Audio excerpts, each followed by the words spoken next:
50 years after the sexual revolution, sex in America is in decline, according to our next guest. Professor Brad Wilcox says in an article in Politico magazine this week, quote, "Americans are having less sex, and this revolution in sexual behavior is being led by the young."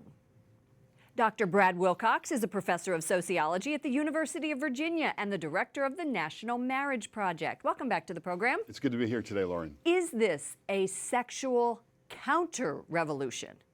Well, what's really surprising in the data is that we're seeing that sex is actually going down among adults in general and among young adults in particular. So there is kind of something afoot here in the culture. Smartphones, you say, have some sort of role, and Netflix. Explain that.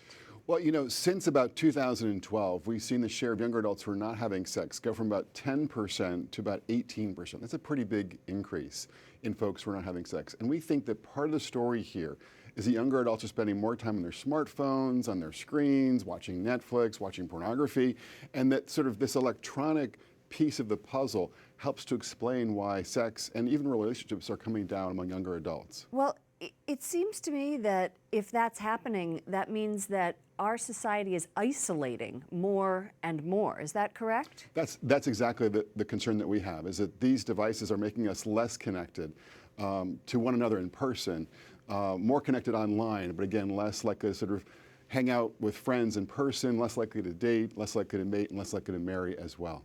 Let's talk about religion and pro-life beliefs. Do you think that that plays into why young adults aren't having sex, or is that just Pollyanna?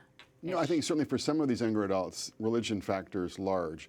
But I think there's also a bigger story here, again, about how the culture and our devices are kind of pushing us apart from being together, including being together in a sexual way as well. Pornography, when you said that alarm bells went off. I've seen studies where the increase in young adults who are watching pornography has just skyrocketed. Tell us a little bit more about that. Well, we don't really know exactly how pornography is affecting younger adults. We have some, I think, really good hypotheses in this regard. But one thing we've been seeing is that more and more young men are reporting erectile dysfunction, which is just kind of like, this is unprecedented.